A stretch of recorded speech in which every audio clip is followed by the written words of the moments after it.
잠시 후 여러분은 제2차 세계대전 이후부터 현재까지 현대 유럽 역사에 대해 모두 알 수 있습니다. 자, 그럼 로빈의 기록을 시작합니다.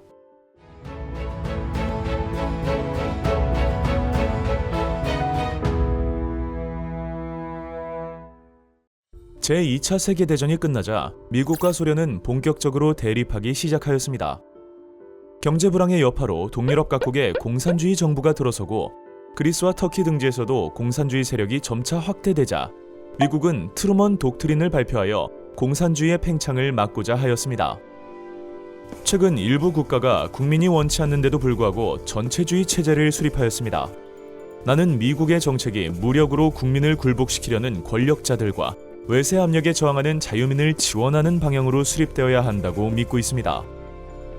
그래서 경제적 안정과 정돈된 정치 관계의 기본이 될 재정적인 지원을 염두에 두고 있습니다. 이와 같이 1947년 트루먼 대통령의 의회 연설을 통해 트루먼 독트린 정책의 방향을 알 수 있습니다.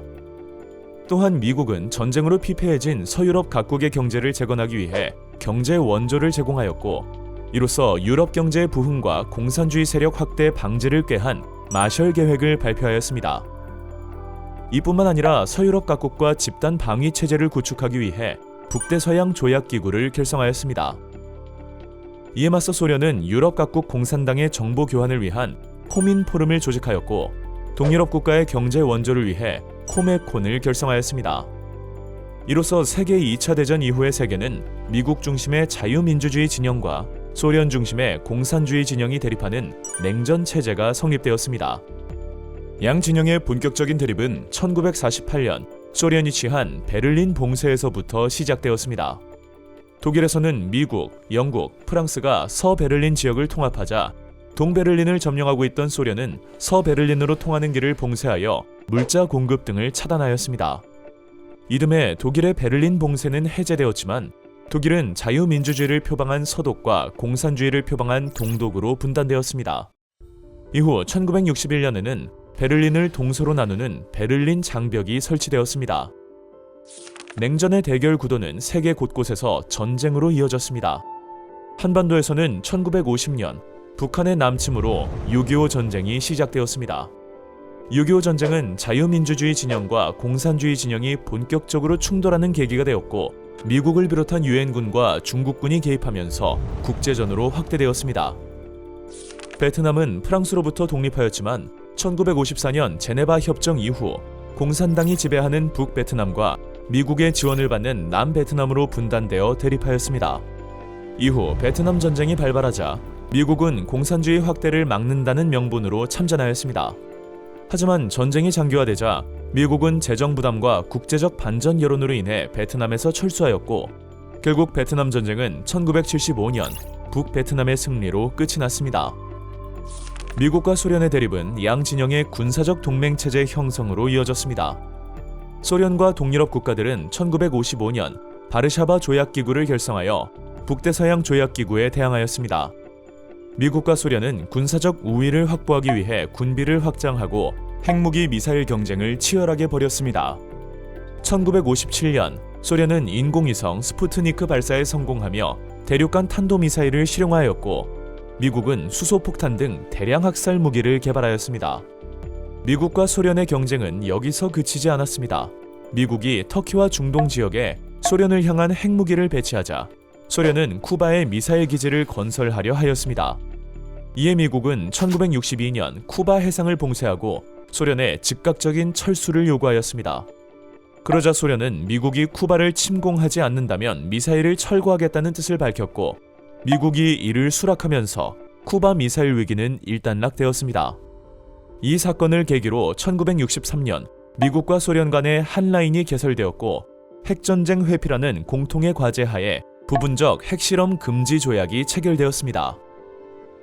제2차 세계대전 이후 아시아와 아프리카의 여러 나라들은 제국주의 열강의 식민 통치에서 벗어나 신생 독립국가로 재탄생하였습니다. 인도는 1947년 영국으로부터 독립하였지만 종교 갈등으로 힌두교도 중심의 인도 연방과 이슬람교도 중심의 파키스탄으로 분리되었습니다. 또한 일본의 점령지였던 동남아시아에서는 인도네시아, 필리핀 등 여러 나라들이 독립을 이루었습니다. 아프리카에서는 튀니지와 모로코가 프랑스로부터 독립하였고 가나가 영국으로부터 독립하였습니다. 아프리카의 해라고 불린 1960년에는 나이지리아, 콩고 등 무려 17개 국가가 독립하였고 특히 1830년부터 프랑스의 지배를 받은 알제리는 프랑스와 8년간 치열한 전쟁을 벌인 끝에 1962년 독립을 이루었습니다. 그러나 아프리카 각국은 제국주의 침략이 남긴 상처로 인해 독립 후에도 많은 분쟁에 시달려야 했습니다. 아시아와 아프리카의 많은 신생 독립 국가들은 자유민주주의 진영과 공산주의 진영 중 어느 편에도 가담하지 않고 독자적으로 발전하고자 하였습니다. 또한 모든 국가와 우호적인 외교 관계를 유지하는 비동맹 중립주의 노선을 택하고자 하였습니다. 그리하여 인도의 네루 총리와 중국의 저우언라이 총리는 1954년 델리에서 만나 평화 5원칙에 합의하였습니다. 평화 5원칙은 영토와 주권의 상호 존중, 상호 불가침, 상호 내정 불간섭, 호혜 평등, 평화 공존의 뜻을 담고 있습니다. 이듬해 인도네시아 반둥에서 열린 아시아 아프리카 회의에서는 아시아와 아프리카 29개 국가가 모여 평화 10원칙을 채택하였습니다. 기본적 인권과 국제연합 헌장 존중, 주권과 영토 보전 존중, 인종과 국가 간의 평등, 내정 불간섭, 국제연합 헌장에 입각한 단독, 집단의 자위권 존중, 강대국에 유리한 집단 방위 배제, 무력 침공 배제, 국제 분쟁의 평화적 해결, 상호 이익, 협력 촉진, 정의와 국제 의무 존중. 이와 같이 제국주의에 고통받은 아시아 아프리카 국가들은 평화 10원칙을 통해 외세에 대한 저항을 집단적으로 선포하였습니다. 1961년 유고슬라비아의 티토와 인도의 네루, 이집트의 나세르 등은 제1차 비동맹 회의를 개최하여 비동맹 국가들 사이의 결속을 강화하고자 하였습니다. 이와 같이 미국과 소련의 대립에 관여하지 않는 국가들을 통틀어 제3세계라 부르는데 제3세계 국가들은 냉전 체제가 해제되는데 아주 중요한 역할을 하였습니다. 스탈린의 사망 이후 소련 진영의 결속력이 약화되고 6.25 전쟁이 휴전되자 자본주의 진영과 공산주의 진영에서는 미국과 소련의 영향력이 작아지기 시작하였습니다. 특히 1958년 소련 수상에 취임한 흐루쇼프는 서독과 국교를 회복하고 미국을 방문하였으며 모스크바와 워싱턴 사이 한 라인을 설치하는 등 자본주의 국가들과 대탕트를 추가하였습니다. 하지만 한편으로는 동독이 베를린 장벽을 건설하고 쿠바 미사일 위기 등의 사건이 발생하며 위기감이 고조되기도 하였습니다. 그러던 중 미국은 1969년 되도록 군사 개입을 지양하고 아시아의 방위는 아시아 국가 스스로에게 맡긴다는 닉슨 독트린을 발표하여 냉전의 분위기를 완화시켰습니다. 미국은 앞으로 베트남 전쟁과 같은 군사적 개입을 피한다. 미국은 강대국의 핵 위협을 제외한 내란이나 침략인 경우 아시아 각국이 스스로 협력하여 그에 대처하기를 바란다. 미국은 태평양 국가로서 그 지역에서 중요한 역할을 계속하지만 직접적, 군사적, 정치적 과잉 개입은 하지 않는다. 아시아 여러 나라에 대한 원조는 경제 위주로 바꾸며 다수국의 협력 방식을 강화하여 미국의 과중한 부담을 피한다. 이와 같이 닉슨 대통령의 연설을 통해 닉슨 독트린의 내용을 자세히 알 수 있습니다. 미국은 닉슨 독트린을 발표한 후 베트남에서 철수하였고 중국과 소련을 차례로 방문하여 소통하기 시작하였으며 소련과 전략 무기 제한 협정을 체결하였습니다. 긴장 완화의 움직임은 유럽에서도 계속되었습니다. 서독의 브란트 총리는 동방 정책을 통해 동독 및 동유럽 국가들과 관계를 개선하고자 노력하였습니다.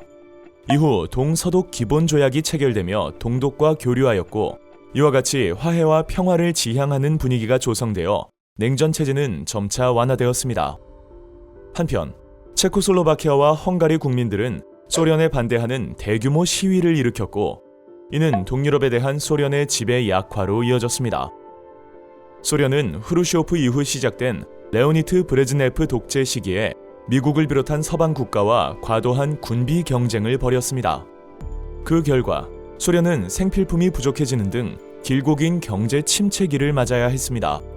이에 고르바초프는 1985년 정치 및 행정 체제를 개선하고 경제를 발전시키기 위해 정치, 경제, 사회, 이념 등 모든 부분에서의 개혁을 의미하는 페르스트로이카와 개방, 정보 공개 등을 뜻하는 글라스노스트를 내세우며 정치 민주화와 시장 경제 도입을 추진하였습니다. 또한 동유럽 국가들에 대한 불간섭을 선언하여 소련을 비롯한 동유럽 공산주의 국가들의 개혁과 개방에 영향을 주었습니다. 이에 고르바초프는 냉전 종식과 세계 평화 정착의 공로를 인정받아 1990년 노벨 평화상을 수상하였습니다. 소련 체제는 고르바초프로부터 시작된 개혁과 개방으로 인해 뿌리부터 흔들리기 시작하였고, 그 결과 소련 내 여러 공화국들은 독립을 선포하였습니다. 이후 고르바초프에 이어 권력을 장악한 옐친은 독립국가연합을 출범시키며 소련을 공식 해체하고 자본주의 시장경제 체제로 전환하였습니다. 소련이 개혁과 개방을 시작하자 동독 주민들은 자유진영인 서독의 풍요로움을 동경하기 시작하였습니다. 동독 주민들은 서독으로 계속 탈출하였고, 민주화 시위가 거세지면서 1989년 마침내 베를린 장벽이 붕괴되었습니다. 이듬해 동독에서 치러진 자유총선거에서는 서독과의 통합을 약속한 정당이 압승하였습니다. 이후 동독과 서독은 통일을 위한 논의를 진행하였고, 1990년 동독의 5개 주가 독일 연방공화국에 편입되는 방식으로 통일이 이루어졌습니다. 소련의 개혁과 개방은 다른 동유럽 국가에도 영향을 끼쳤습니다. 동유럽 국가들은 공산주의 체제를 버리고 민주주의와 자본주의를 받아들이기 시작하였습니다. 폴란드에서는 1989년에 치러진 자유총선거에서 자유노조가 승리하여 비공산주의 정권이 수립되었습니다. 같은 해 헝가리에서는 비폭력 민주혁명을 뜻하는 벨벳 혁명을 통해 헌법이 개정되고 공산당 정권이 붕괴되었습니다. 루마니아에서는 독재자 차우셰스쿠가 처형당하며 민주화가 달성되었고, 체코슬로바키아의 하벨은 시민광장을 중심으로 민주화 운동을 전개하여 공산당 정권을 붕괴시키고 대통령에 당선되었습니다. 이처럼 동유럽 국가의 사회주의권이 붕괴하며 자유진영과 공산주의 진영의 냉전 체제는 점점 사라지기에 이르렀습니다. 하지만 동유럽 각국은 탈냉전이 시작되자 민족주의가 거세게 분출하며 새로운 분쟁과 갈등에 휩싸이기도 하였습니다. 민주화 이후 체코슬로바키아는 1993년 체코공화국과 슬로바키아 공화국으로 분리되었습니다. 유고슬라비아는 1991년에 슬로베니아, 크로아티아, 마케도니아가 독립하였고, 이듬해에는 보스니아 헤르체고비나가 독립하며 유고슬라비아 연방은 해체되었습니다. 2차 대전을 겪은 후 유럽은 1958년 지역 내 관세 철폐, 공동시장 창출 등을 목표로 하는 유럽 경제 공동체를 조직하였습니다. 그 후 유럽 국가들은 공동의 외교와 안보 정책, 유럽의 단일 화폐 도입 등을 논의하였고, 이와 같은 통합을 추진한 결과 1993년 유럽연합이 정식 출범하였습니다. 유럽연합을 비롯해 세계 각지에서는 새로운 지역화와 블록화가 시작되었습니다. 아시아에서는 1967년 동남아시아 국가연합이 창설되었고, 1989년에는 한국, 미국, 일본, 오스트레일리아, 캐나다, 뉴질랜드와 동남아시아 국가연합 6개국 등 12개국이 모여 아시아 태평양 경제협력체를 결성하였습니다. 20세기 후반부터는 전 세계 곳곳에서 자유무역 블록이 형성되었습니다. 미국, 캐나다, 멕시코 3국은 그들 간의 교류와 투자를 보다 쉽게 하기 위해 1992년 북미 자유무역 협정을 체결하였고, 1994년에는 미주 34개국 정상이 남북 아메리카를 통합한 미주 자유무역 지대 결성에 합의하였습니다. 이에 맞서 동남아시아 국가들은 2003년 아세안 자유무역 지대를 창설하여 유럽과 아메리카의 통합 움직임에 대응하였습니다. 여러분, 저희가 준비한 유럽의 역사는 여기까지입니다. 재미있게 보셨나요? 저희는 더욱 다양한 역사로 찾아오겠습니다. 로빈의 역사 기록.